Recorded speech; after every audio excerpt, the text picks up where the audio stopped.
Vous êtes à l'écoute de Radio J, l'heure de notre chronique BD avec nos excellents chroniqueurs Laurent Mélikian et Didier Passamonique. Bonjour messieurs. Bonjour. Alors je le rappelle, vous êtes tous les deux journalistes, vous collaborez au site Actua BD, dont Didier vous êtes le secrétaire le directeur de rédaction, excusez-moi. Alors ce matin, nous allons nous intéresser à une exposition qui s'est déroulée, je crois, cet été, qui s'achève, l'exposition Will Eisner à Cherbourg. Et c'est aussi l'occasion d'évoquer l'art du roman graphique, puisque Will Eisner est un des papas du roman graphique.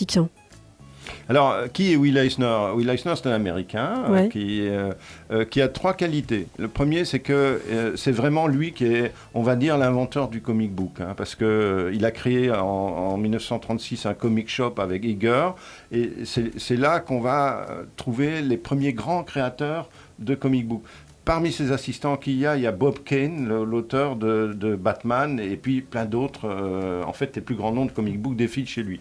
Ça, c'est le premier truc. Le deuxième truc, c'est qu'en 1940, alors qu'on vient de créer Superman en 1938, qu'on vient de créer Batman en 1939, qu'on vient de créer Captain America en 1940, en 1940, il crée le Spirit, qui est un vrai anti-super-héros. C'est-à-dire qu'il n'a pas de super-pouvoir, c'est une espèce de parodie déjà, dès le début, de super-héros. Ça le caractérise. L'autre caractéristique, c'est qu'en 1952, il est un petit peu dégoûté par cette industrie du comics qui dépossède les auteurs. Il faut se rappeler que les auteurs de Superman ont été payés $75 pour avoir créé Superman. Ouais. Et quand ils ont été demandés une augmentation, on les a virés. Donc, et enfin, il quitte la BD en 1952.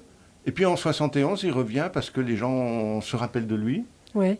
Et là, il vient au Festival d'Angoulême en 1975 et il découvre quoi ? Il découvre Métal Hurlant, il découvre Corto Maltese, il se dit « Ah, on peut faire autre chose que des comics pour des boutonneux de 12 ans. » Et là, il va se mettre à créer un truc que lui-même désigne comme le graphic novel, le roman graphique. C'est un peu l'inventeur, enfin en tout cas celui qui a popularisé le roman graphique tel qu'on le connaît aujourd'hui. Voilà pourquoi Will Eisner est important et pourquoi cette expo, qui est centrée sur le Spirit, qui est au Havre, a autant d'importance. Il faut ajouter que le prix le plus important pour une BD aux États-Unis, c'est un Will Eisner Award. Ça donne un peu le signe.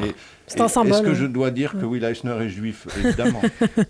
Alors, c'est intéressant de parler de Will Eisner par rapport à tout ce qu'il a inspiré. Si je peux me permettre, l'expo, elle était à Cherbourg, dans un autre port normand. Pas au Havre, excusez-moi. Bon, Will Eisner provoque beaucoup d'expositions, vu le symbole. Alors, oui, c'est vrai que c'est intéressant de parler de lui par rapport à tout ce qu'il a inspiré à ses contemporains. Et récemment, c'est Queenie, la marraine d'Harlem aux éditions Anne Carrière, qui a été publiée. Quel point commun peut-on faire entre Will Eisner et Queenie, la reine de Harlem ? C'est assez évident, parce qu'en 1977, lorsque Will Eisner publie Contract with God, donc Contrat avec Dieu, oui. Le premier, ce qu'on appelle le premier roman graphique, il inaugure un nouveau format propice aux récits mémoriaux, puisqu'il est question notamment d'un rescapé des pogroms en Russie qui grandit dans le Bronx. Et de Contract with God va découler Maus d'Art Spiegelman sur la Shoah, Persepolis de Marjane Satrapi sur l'Iran, et Queenie, cette Queenie, la reine de Harlem. Alors si on peut faire un raccourci, Queenie, c'est Elizabeth Sinclair, née misérable en Martinique, qui devient une chef de gang à New York. C'est un peu l'équivalent noir et féminin d'Al Capone. C'est une histoire étonnante qui nous est contée en une centaine de pages en noir et blanc. Donc on est vraiment dans l'ambiance du roman graphique. Dans ces années 1930 à New York, que Will Eisner a si bien décrit. Et la dessinatrice Elisabeth Colomba, elle-même, elle est d'origine franco-martiniquaise et peintre à New York. Et on peut souligner qu'elle a fait un travail, elle a une maîtrise de la bande dessinée absolument bluffante, alors que c'est sa première bande dessinée. Et la plupart des peintres qui se mettent à la bande dessinée ont du mal avec la narration propre à la bande dessinée. Or, elle s'y engage complètement avec un scénario signé Aurélie Lévy.